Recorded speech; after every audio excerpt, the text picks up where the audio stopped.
Start sequences to then on. Check. Start the right engine. Starting right.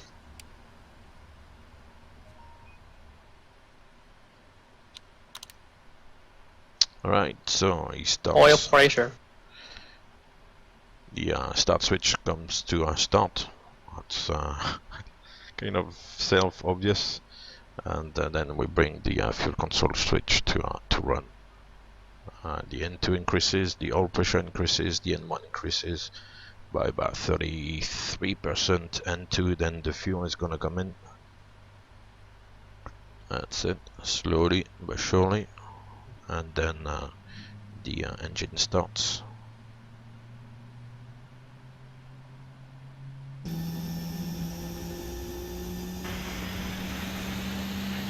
Woohoo!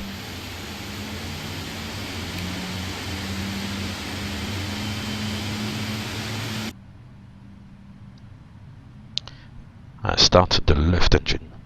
Starting left.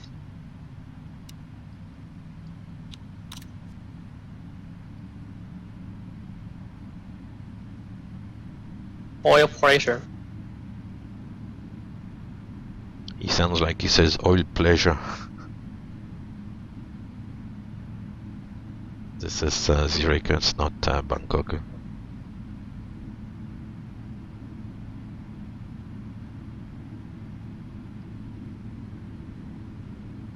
Right, it's the same thing, 33% and to roughly the fuel comes in, and then the engine continues the start.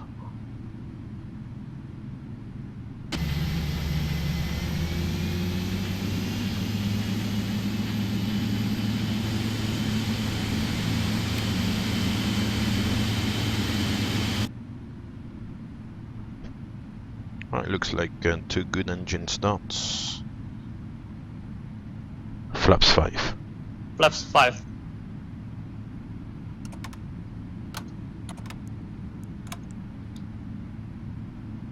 Check the flight controls.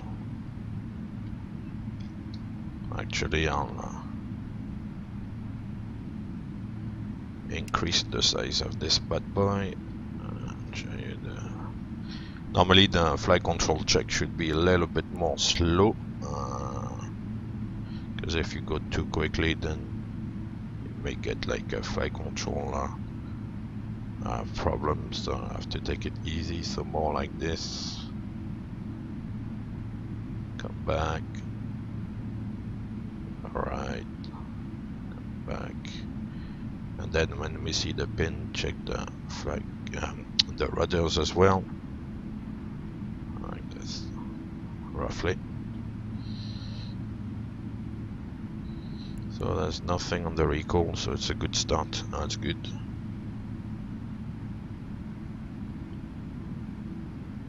Right, cool.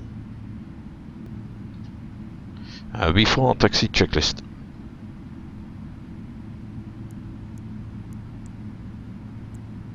Before taxi checklist. Anti-ice. Auto. Recall. Checked. Flight controls. Checked. Ground equipment. Clear. Before taxi checklist complete. Clear left. Clear right.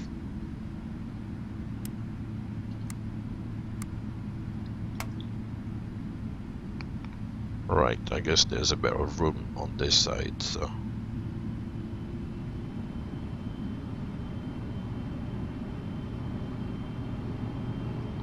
Yeah, I do a little bit of freighter from time to time, so mainly on the passenger one, but also on the freighter from time to time.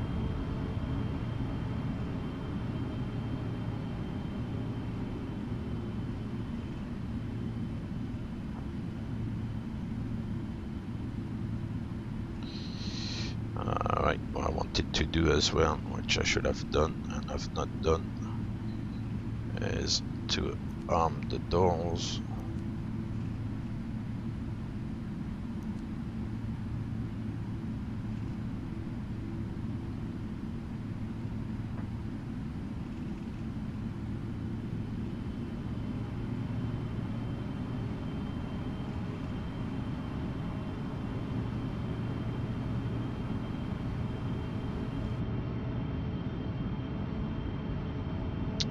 That's the taxi line. So although coming out of the stand there was a little bit easy going, I'm trying to follow the taxi line now.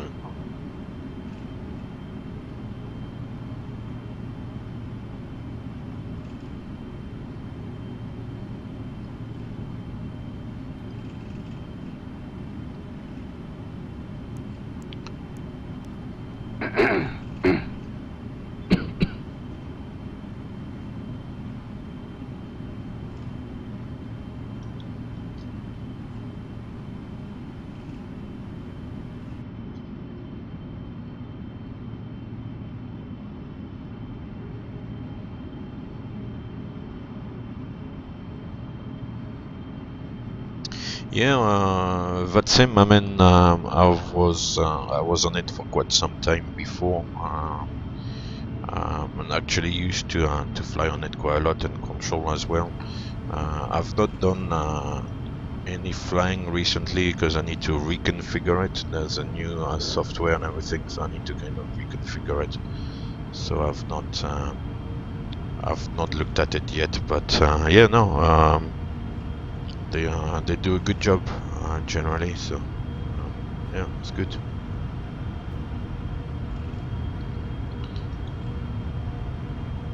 No, to be honest, I don't think they need to be stricter because there's definitely at least a few years back there was a lack of controllers, so I think that if they make it too strict, then it's not good.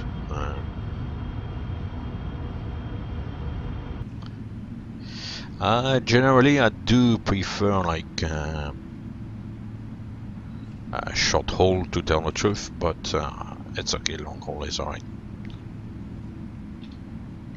Before takeoff, checklist.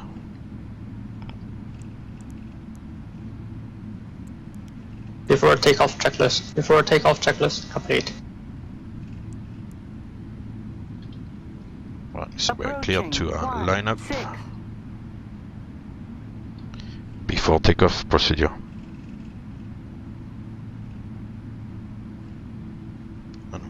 Runway entry procedure. Check. Clear on the approach.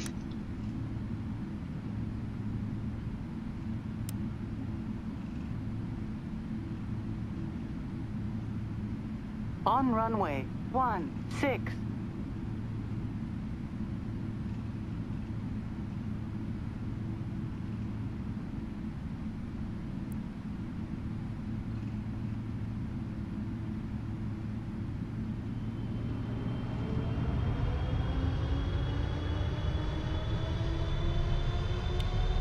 Takeoff. Check. Thrust ref. Check. Thrust set.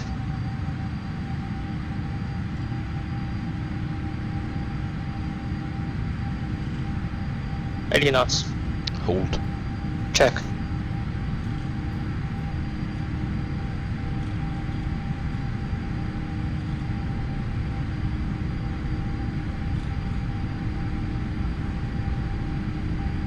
V1.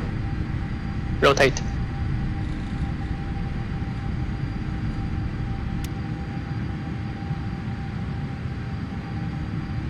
Half steep climb. Gear up. Gear up.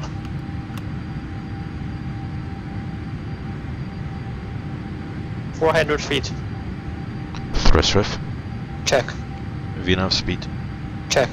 Autopilot. Check.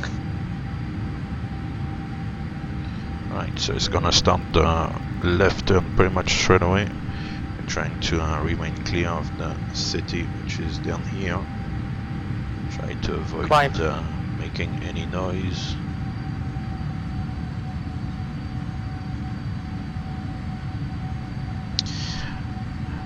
Taxi usually about 30 knots. Yeah. You can backtrack 50 knots, but taxiing usually 30 knots. After that, it's a little bit fast.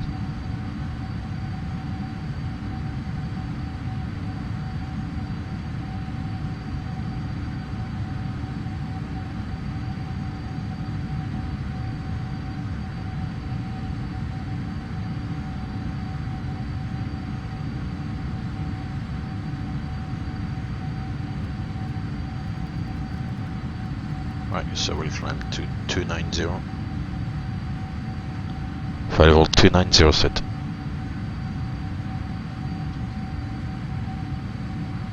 Flaps 1. Speed checked. Flaps 1.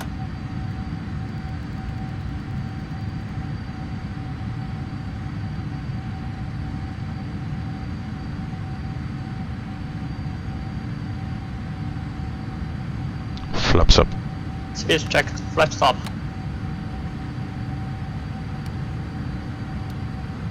After takeoff, checklist.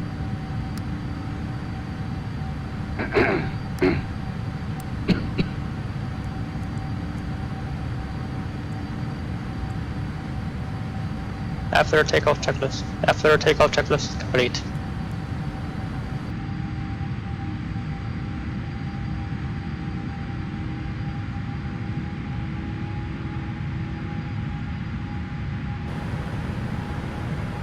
Ooh, so climbing away in 290. We left Zurich behind. I think this is Lake Constance. Might be not sure. Kind of northeast of Zurich, going towards the Alps there. So quite a clear day today. Obviously, that's real-time weather, so it doesn't look too bad. Just a few clouds around.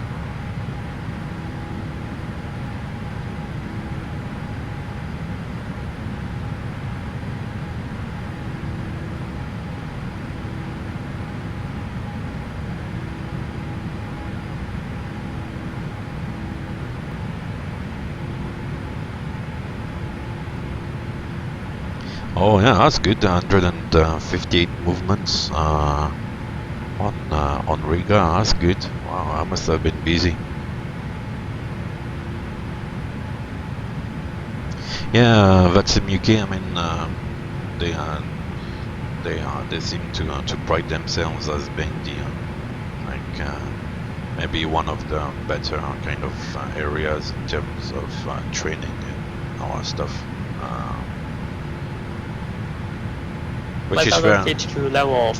Which is fair enough, as I said. If in particular you control London area or like Heathrow approach or something like that, and if there's a lot of traffic, then you need to be able to know a little bit how to do it. That's for sure. But then on the other side, if you control, I don't know, like Glasgow or Newcastle or whatever, there's not gonna be a lot of traffic, unless of course there's an event or anything like that. But on a day-to-day basis,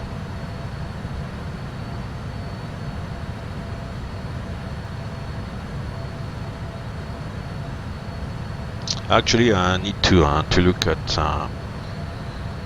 updating all the connection software to that sim, and maybe try again a little bit, see what it's like at the moment.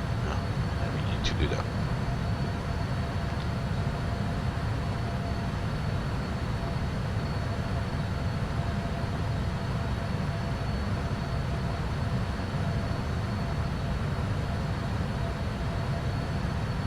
Oh yeah, sitting over the Alps at the moment.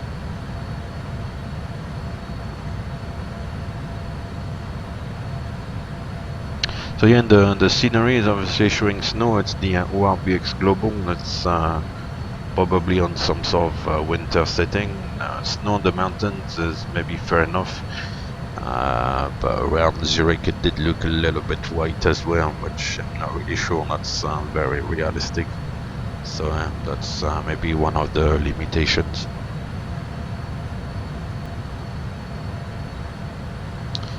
Alright. It's actually quite a short flight, so I think we're going to start the descent relatively quickly. So check the recall, checklist, there's no notes. We'll set up the arrival.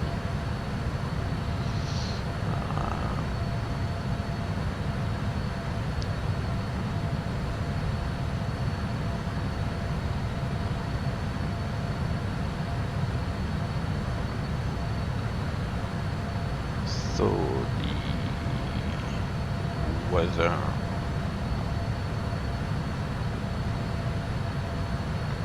So the weather destination at the moment, if I can put it on a darker background here, 140 at 6 is karaoke, 3 degrees 1027. So preset 1027 for the QNH.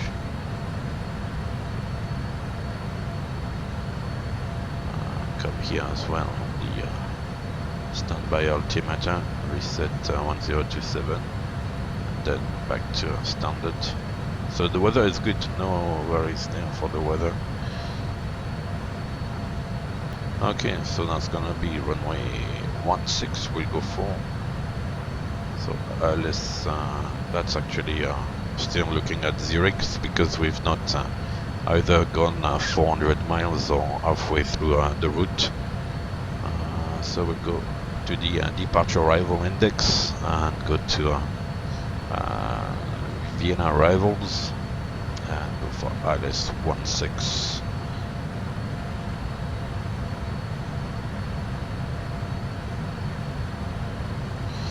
And the last waypoint on the flight plan was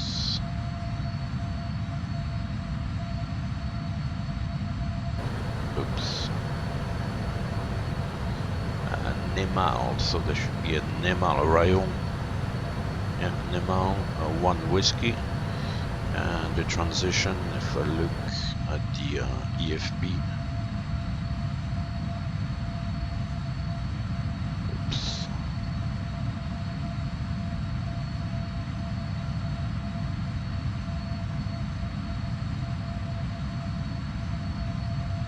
So I go to runway 16. Nemal 1 whiskey,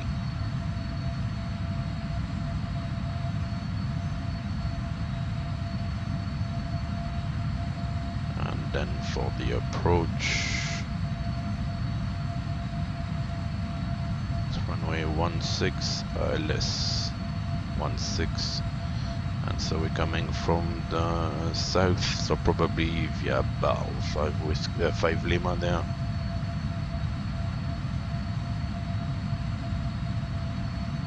Oh, no, that doesn't look right.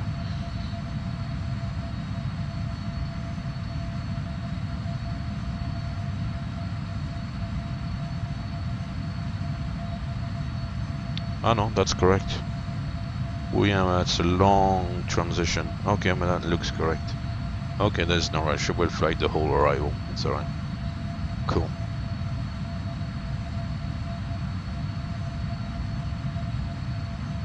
Right, back to the en route.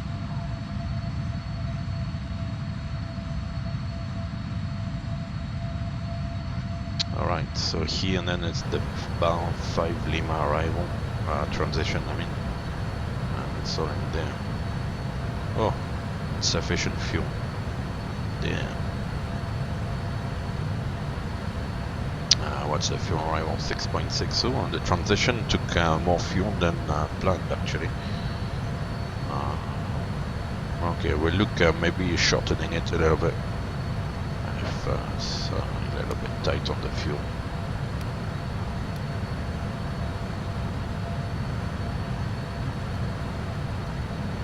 So let me double check the arrival.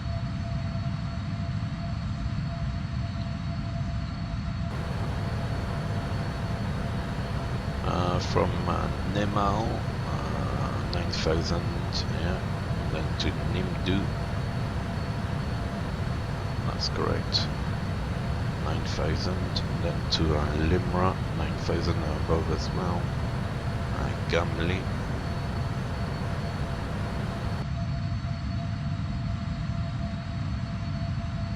then to Baruch, then to the 450 waypoint, and then to Balad.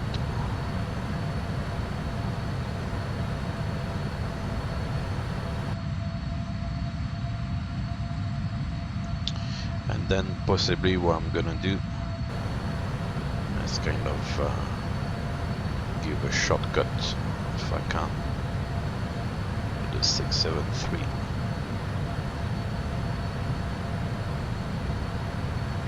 So we'll put the 673 here, and I'll make a custom waypoint as well. 270 bearing, and 3 miles.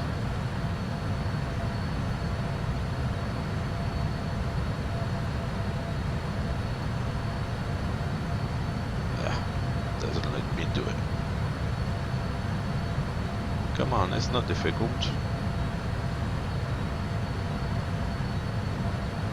Ah, that's it.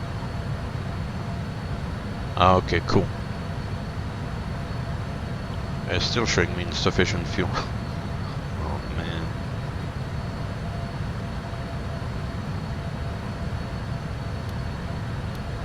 Because what I'm trying to do basically is to do a kind of right downwind instead of going almost over it, left downwind and land like this.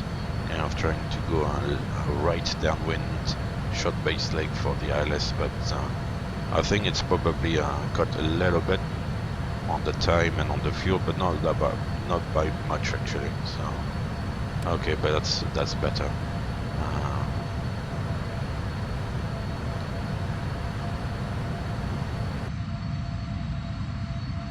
Yeah, there's a lot of IDs. I used to actually, you know, when I said I was involved, one of the things I did was exactly what you're gonna be doing now, and yeah, there's a lot of IDs around that you can do for the whole of VATED. Yeah. Right, so what are we gonna do to get rid of that insufficient fuel, because it's gonna remain here. So it comes up with insufficient fuel because the predicted landing fuel is 6.7, as you can see here, 6.7, and the reserve reset was 7 tons, which is, as I've said before today, the sum of the fuel to go to the alternate airport, and also the last 30 minutes worth of fuel, which if you get into the last 30 minutes, then it's an emergency situation, mayday fuel, so you don't really want to get into that stage. So to kind of get rid of the message here, insufficient fuel, because it's not gonna go away, and well, unless you cancel it, but it's still kind of left in the recall there. So to get rid of it, for example, you can set lower value than what you anticipate you're gonna be landing with. So let's say 6.5, and now if you press the recall, then the insufficient fuel is not there anymore. So it's okay to do that to kind of get rid of the background message.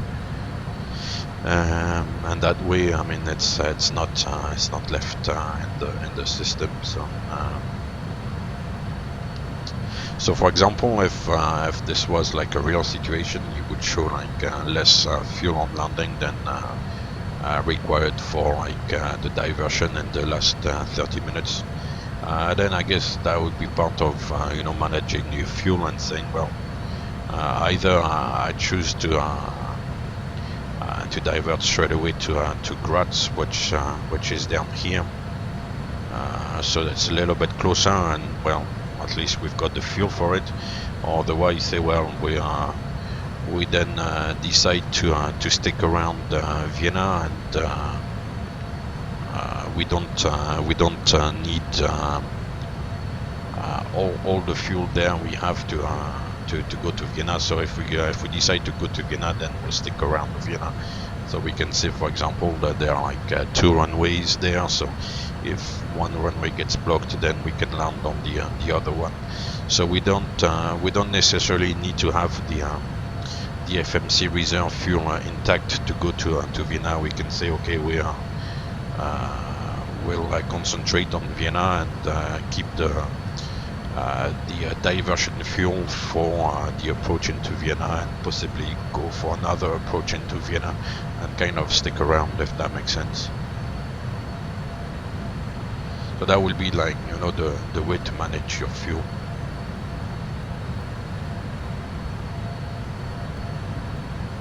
obviously you've got to assess, you know, what the weather is like, you know, all the instrument approaches you have available. If it's only an NDB approach available at the airport you go to, there's only one runway, the weather is marginal, then maybe it's not a terrific idea to commit to a place like that where there's limited facilities and limited weather. So you've got to make a bit of a judgment call. But yeah, it's usually if you fly to main airports, you'll have maybe a couple of runways, all the ILSs, and if the weather is good, then normally there's no issue, so you can kind of as I said, concentrate on your destination airport, even if you are like below the diversion fuel. Because one thing you have to realize as well is that if you divert, you're also kind of committing to the destination airport, because once you divert and you get to your alternate airport, once you get there, basically you've got only the half hour left. So if you use the diversion fuel to kind of stick around your destination airport, then it's a valid decision. Does that make sense?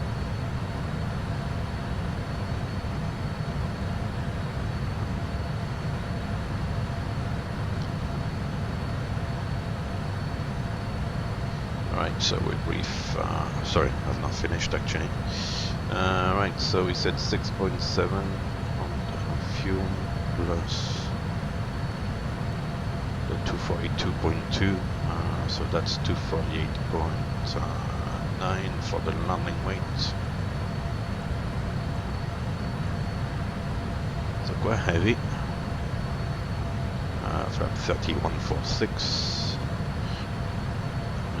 Minima, not sure this is actually the actual minima, but that's what I have on the EFB. It's telling me 800 feet, so I set 800 feet on the barrel.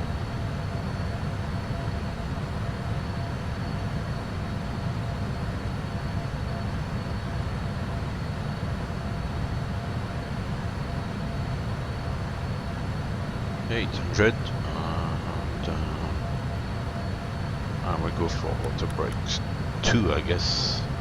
It's a long runway, so there's no issues there.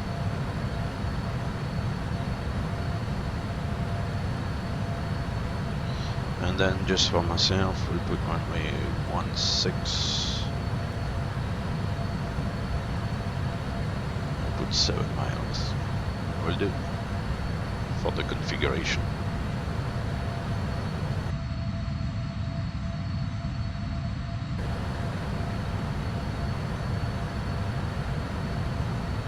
Will you depart if both diversion airports are equally as bad? So you mean you mean like your destination and your diversion airport, or you go somewhere and you've got two diversion airports which are not good? Is that what you mean? Two diversion airports regardless of your destination?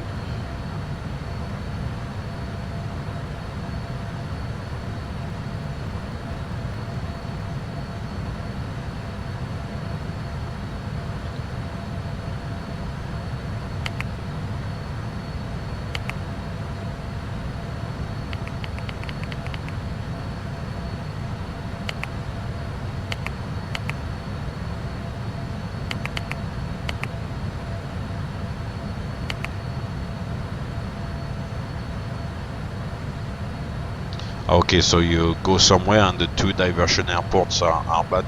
Well, normally they wouldn't plan you with alternate airports which are not good weather-wise, so they will try to find airports around which are like more acceptable weather-wise. They wouldn't really plan you with two rubbish alternates, basically. Even if that means going further away for the alternates and therefore carrying more fuel.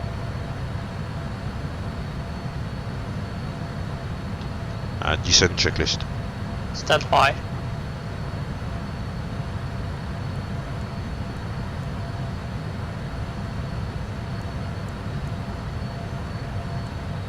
Descent checklist. Recall. Checked. Notes.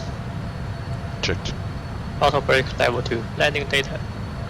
VRF is 146, minimums 800 feet. VRF is 146, minimums 800 feet. VREF 146. Minimums 800 feet. Approach briefing. Completed. Descent checklist complete.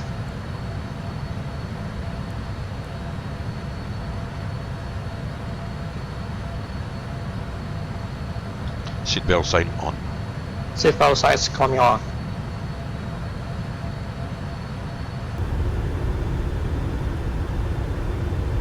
Right, so we've got the descent checklist done.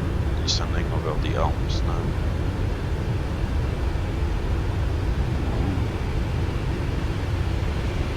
So the weather is still amazing, yeah? It's good.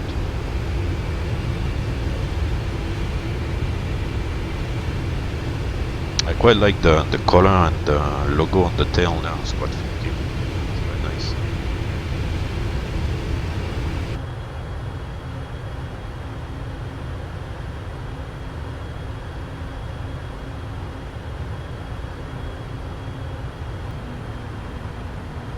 Right, so we'll descend to 9,000 feet because the transition level is 110.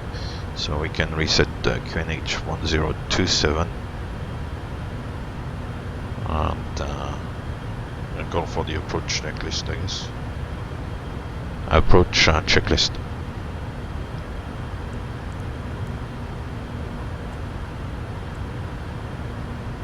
Approach checklist. Altimeters.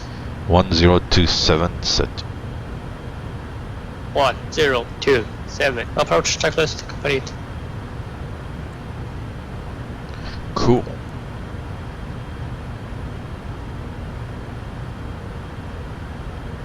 Right, so if you're a Czech airman, you'll be sitting on the middle jump seat here. That's pretty much the view you'll have. Looking at the two guys, seeing the displays there.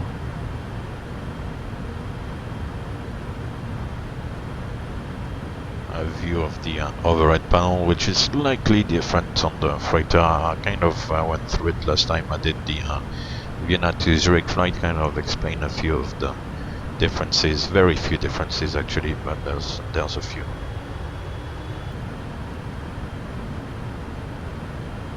Alright, let's take another shortcut then.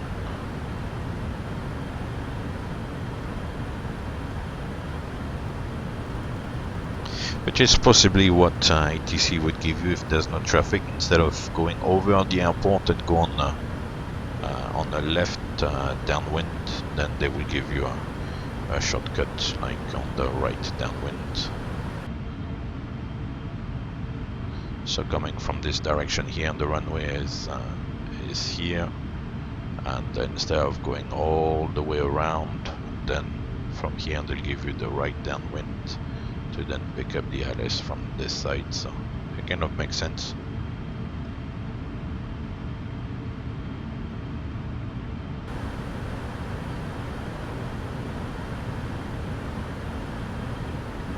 If of course like the airspace and everything kind of allows, because there could be like a military area or anything like that, you know, in the middle. So if that was the case, obviously they couldn't give you the shortcut like that.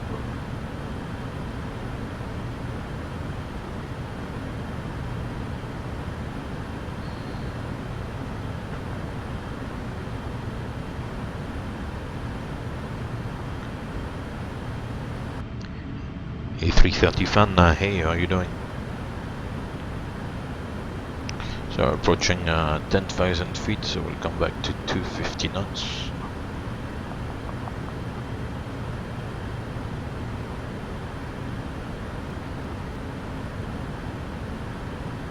I will kind of do vectors, so we'll go we'll pretend.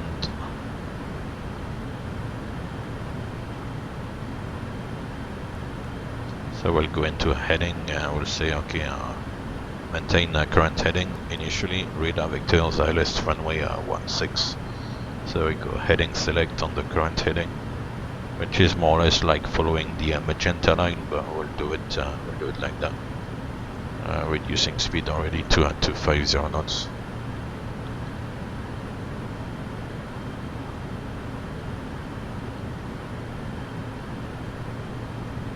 No, it's true, you don't have to hold for 45 minutes at Lambourne, that's for sure. Yeah.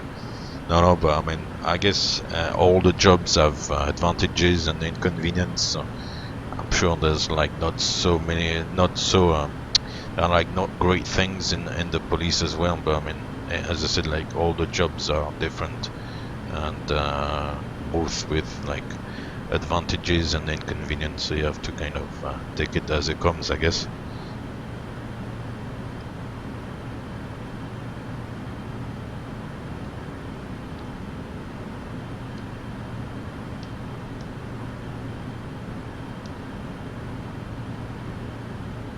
So fuel wise we're still quite good, we still have 8 tons, but it's gonna take a little bit of fuel to do the approach. Now it's showing actually 7.3, so we'll see what we land with.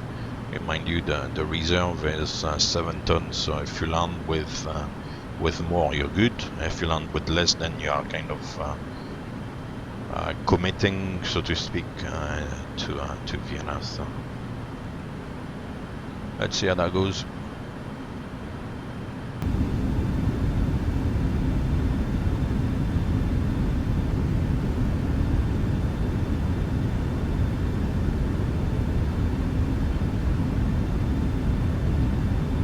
So yeah, I think with ORBX there in the winter, like now it's getting close to Vienna, so obviously away from the mountains, so it shouldn't be all that snowing, but there's like snow everywhere on the ground.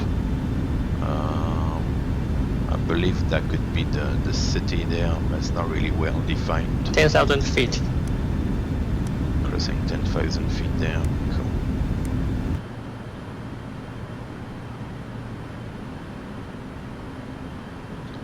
So we've got the ILS ident Oscar Echo Zulu. That's what we're looking for. Yep.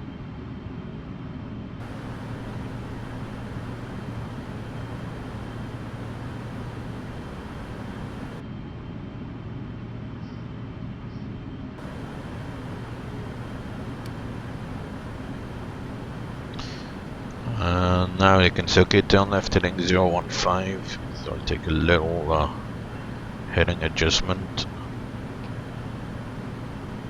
and bring back the speed to 230 knots.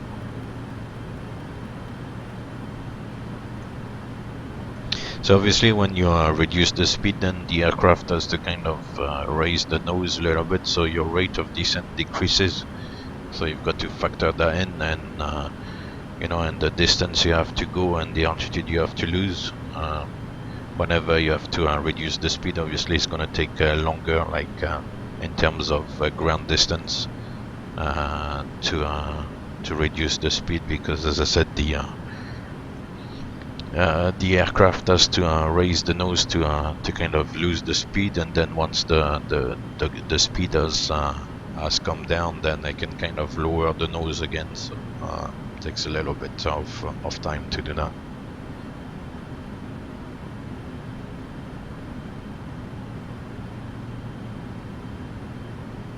Looks like a lovely morning in Vienna today. Yeah, I can see the city there in the background. Yeah, it's lunchtime, man. Lunchtime. Well, for you, 11:20, yeah. Not quite yet, but depends on how you got on this morning. Yeah.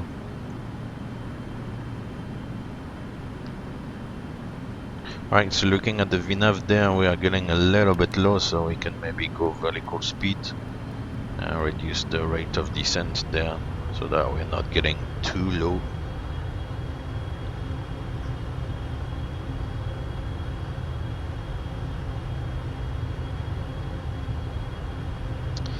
Okay, cool. See you next time. Thank you very much.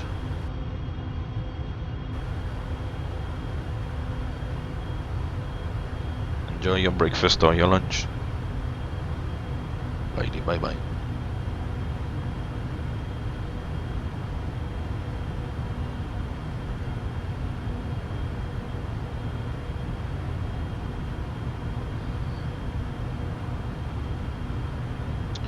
Right, so let's see if we can shortcut it a little bit more. Actually, the FI16 is the platform, so we can actually the start of the ILS at 14 miles to run, so we can actually shortcut it a little bit. So what I'm gonna do is go to the 671.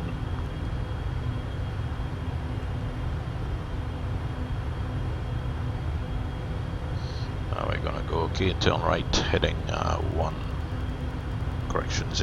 something like that.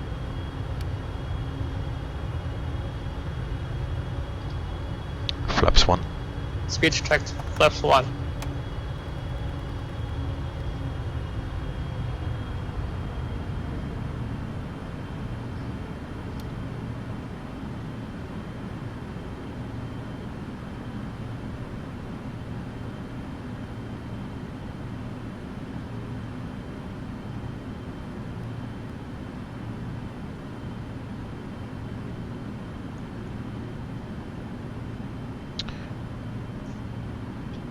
Then turn right, heading 120, clear the ILS, runway 16.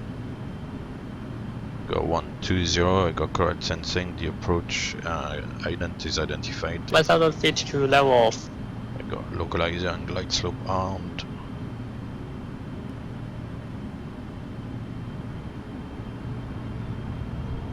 We're actually very far, more than 20 miles.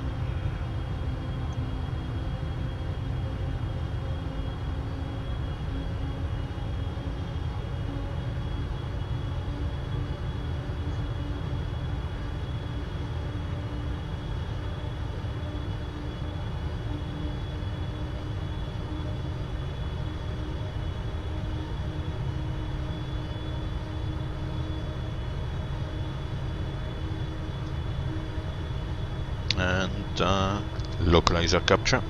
Check.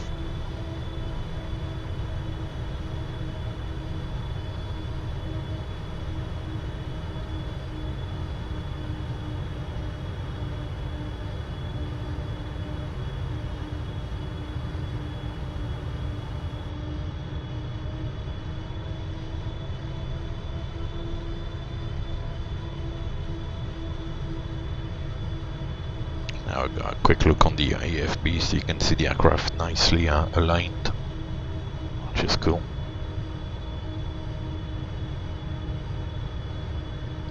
Flaps 5.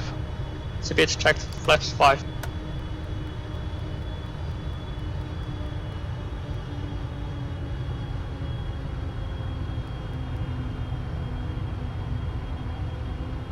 Alt.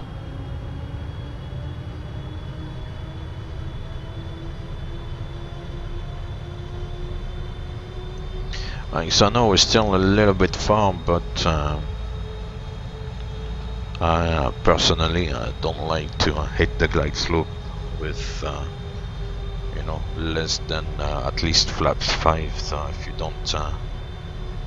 don't hit the glide slope with at least flaps 5, then it's gonna be quite difficult to slow down. I mean, you can slow down or use the speed brakes and all that stuff, but I find like using the speed brakes on the ILS a little bit tidy personally. So unless you really have to, but otherwise.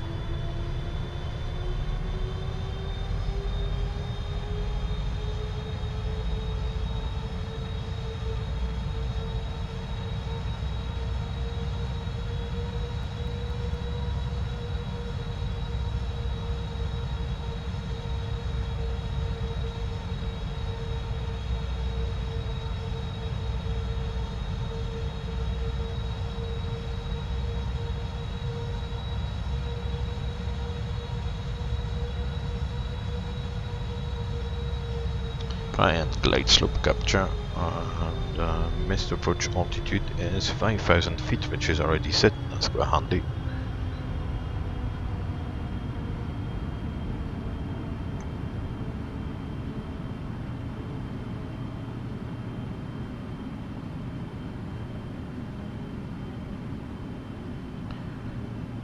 Flaps 15. Flaps 15. Speed checked. Flaps 15.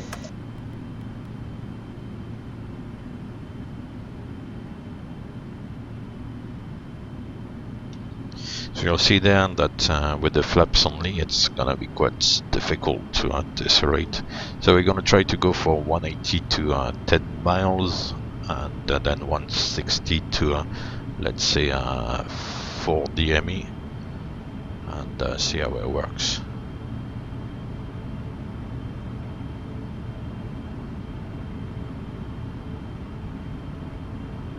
You see that to 10 miles is actually not reduced the speed at all. Gear down. Gear down. Flaps 20. Speed checked. Flaps 20.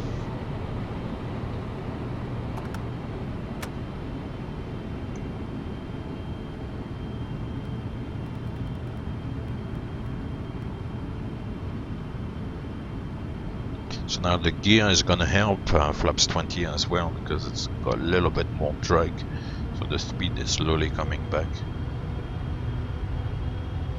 But since we need 160 knots, we're gonna have to configure the landing flaps. Flaps 30. Speed checked. Flaps 30. 2,500.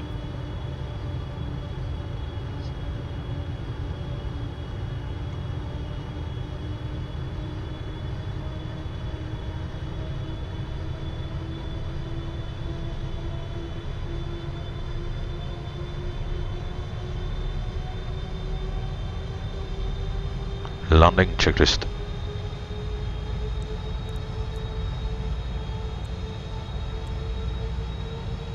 Landing checklist. Landing checklist complete.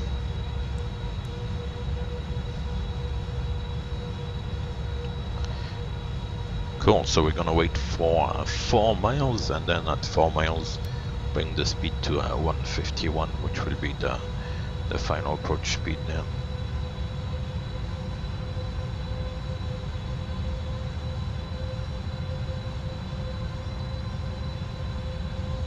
So when you hear like ATC exchanges, you know, I'd say maintain 160 to 4, then that's pretty much what we do. Keep 160 knots. We have to have the landing configuration at this stage to keep that speed, and then approaching 4 miles, then bring back the speed to the final approach speed, so the VRF plus 5. Land 3.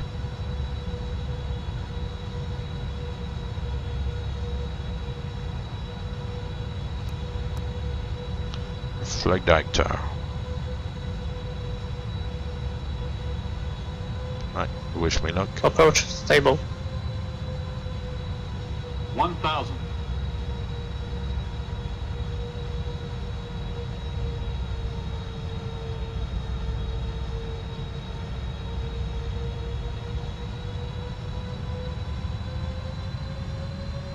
Approaching 1-6. Right, so now flying manually, but the auto throttle is engaged on the 777. Remains engaged. The auto throttle mode is speed, so the auto throttle controls the I have speed. can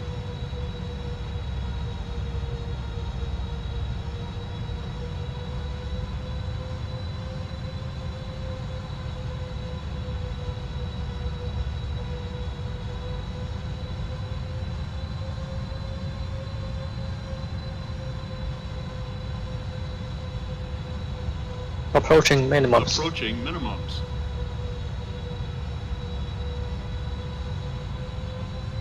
Minimums. Minimums.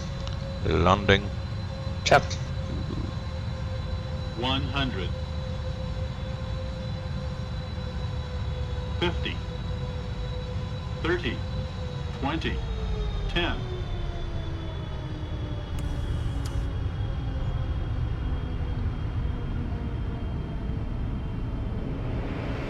Speed break up. Reverse is normal.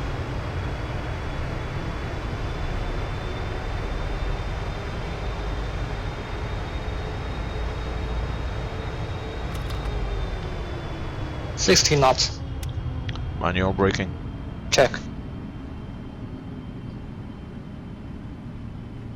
Yoo-hoo, we made it.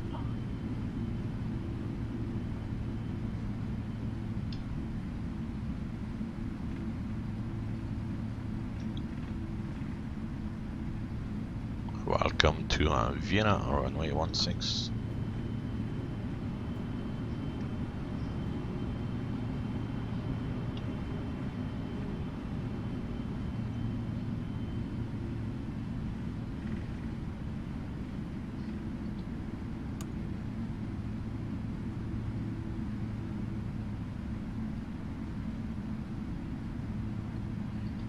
Okay to clean up? Check.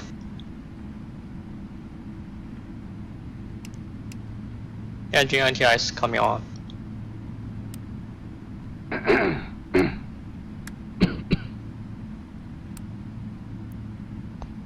Hey Henriksen, no problem, thank you.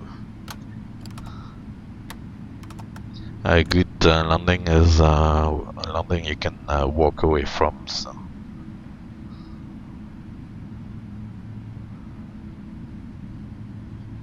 The aircraft is still moving, it's a good sign.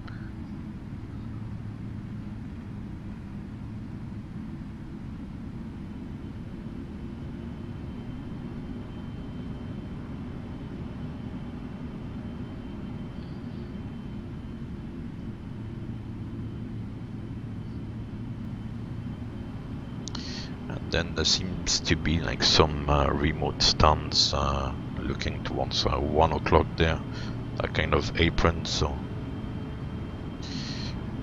this is version 4.5, although the 4.5, the 0.5 is not fully updated, is only the main whatever you call the client, I think, or whatever it is, that is updated. The scenery and all that stuff is now updated to 0.5, but it's definitely a version 4.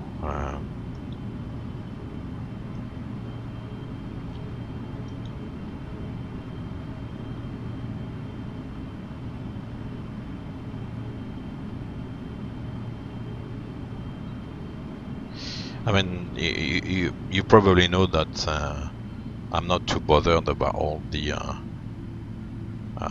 computer side of things. For me, it's more like the simulation here is more like a way for me to talk about aviation. Really, I'm not so fussed about the PC specifications or all these things. Right. We'll drop the aircraft somewhere around here. Yeah, okay, let's do this one. But prepared is actually quite nice. So.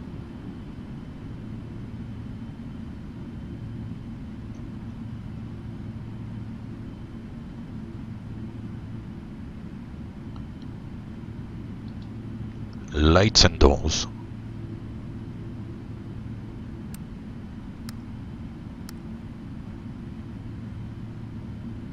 So of course, to get onto stand like this, even on a remote stand, there will be a marshaller to guide you in. You wouldn't come onto stand like by yourself like that.